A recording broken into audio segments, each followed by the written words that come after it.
From this week's market drama, we'll start with the S&P 500, which was down 0.2% for the week, essentially didn't move.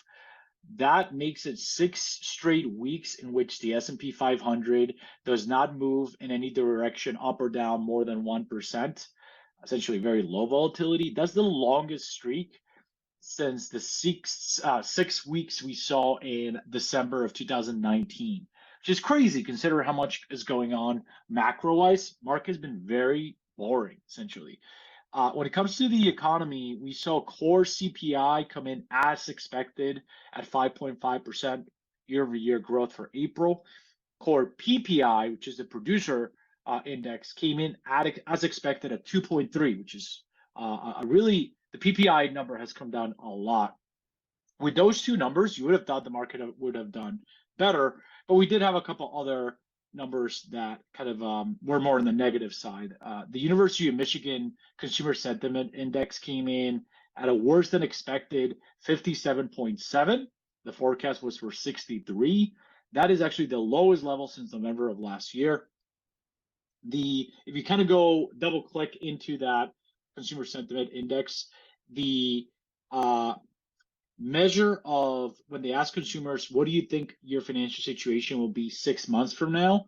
That subcomponent came down to 53.4 in May from 60.5 the prior month. Right? So it does show that the consumer is not feeling as good about the next 6 months as they did about the prior 6 months. In separate news, the federal governor, Michelle Bowman, spoke on Friday, and that definitely put some cold water into the markets as she said that inflation recent numbers do not signal yet a downward path. Basically, she's like, I'm not that impressed with the recent numbers. She also added that in quotations, should inflation remain high and labor market tight, additional monetary policy tightening will be appropriate. Basically saying we might hike more instead of lower interest rates if numbers stay where they are. The Fed's new 5 to 5.25 target date is above the core PCE number of 4.6%. Why does this matter?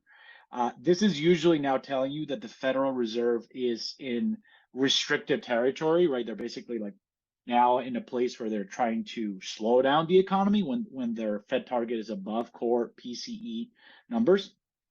But having said that, usually, right, when you look at past cycles, the Fed continued to hike above where headline CPI peaked, which for us in this cycle would have been above 9%.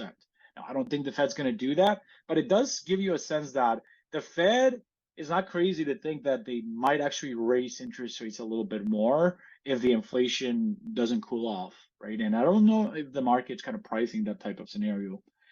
So outside of that, we had the U.S. debt ceiling circus continue. The negotiations have been postponed until next week. We'll see what happens. I have no commentary around that because no one knows when it comes to politics, it's very hard to read what's going to happen next.